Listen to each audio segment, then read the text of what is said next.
know, people, they change around you.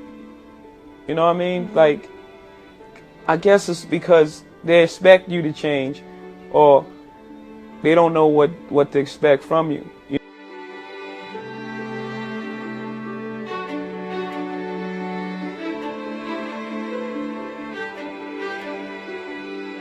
You may be asking yourself, what in the world does Jay-Z have in common at all with an African empire?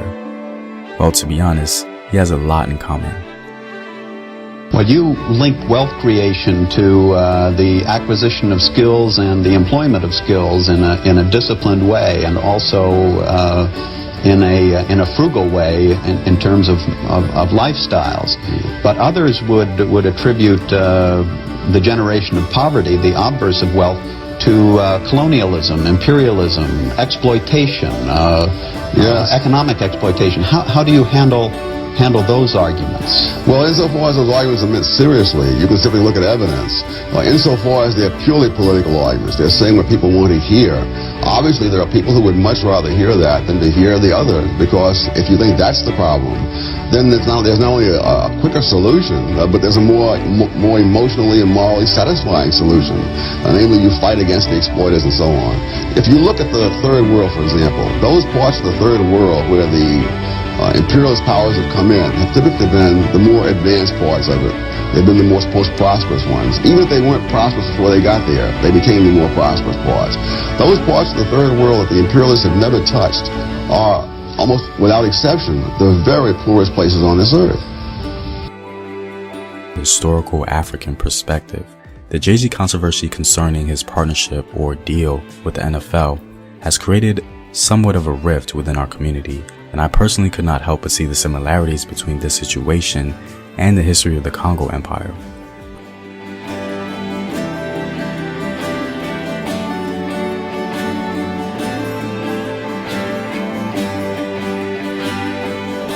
If we truly know the history of Jay-Z, we know that he's been giving us Trojan horse vibes for quite some time now, as he tends to use his social status or clout as capital, allowing white society to use him to economically exploit our community.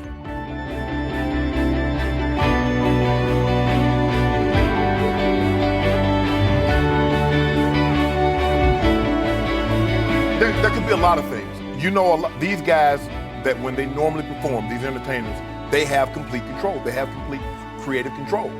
And maybe the NFL didn't want to give him creative control. You could be right.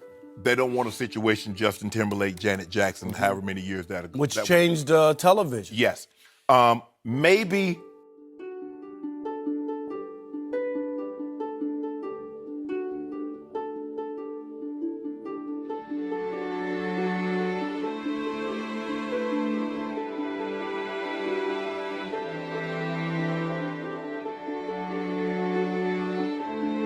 a lot of people thought that Jay-Z and Beyonce were peacefully protesting the national anthem at the Super Bowl by not standing when Demi Lovato performed it.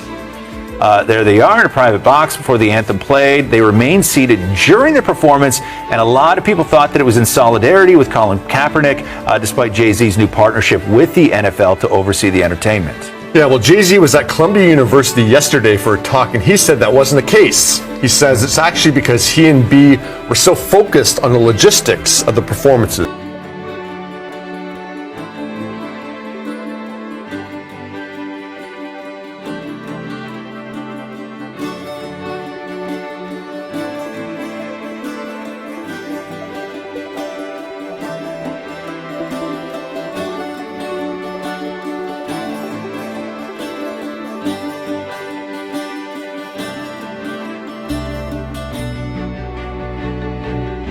But shout out to Jay-Z for going to war and making that thing happen, putting the first hip-hop act on the stage. And, you know, people don't give him credit for a lot of things that he do. He moves his hand mysteriously behind the scenes, and he does a lot of great things for people. And I want to give him a shout out. I had aspirations in Rock and Roll Hall of Fame, so it's beyond my dream, you know. But to be recognized, you know, for the career I've had is just, it's amazing. It's so deserved. Lastly, the Super Bowl, Rock Nation, we already know is about to be lit when y'all are behind it. How excited are you for that lineup? How important was it to be a part of that? What can we expect for Super Bowl 2022? Yeah, I like to if you the curation to like Super Bowl, I like to go into cities and not just take from and leave something there. So, having Shakira and J-Lo in Miami, with a strong representation of Latino population, and then having Dre and them in LA,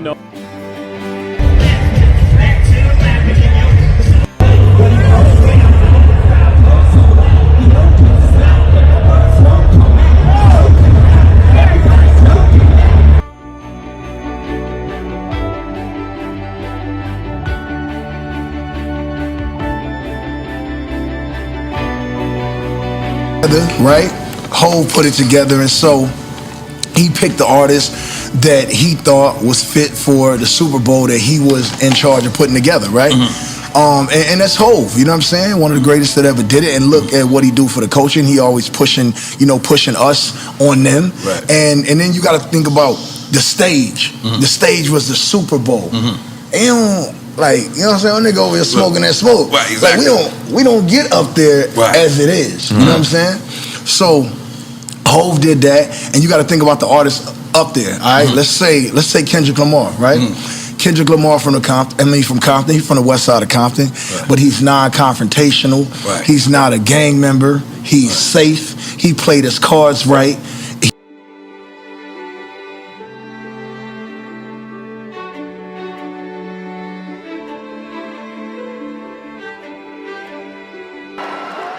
It is an incredible honor to induct this next man into the Rock and Roll Hall of Fame.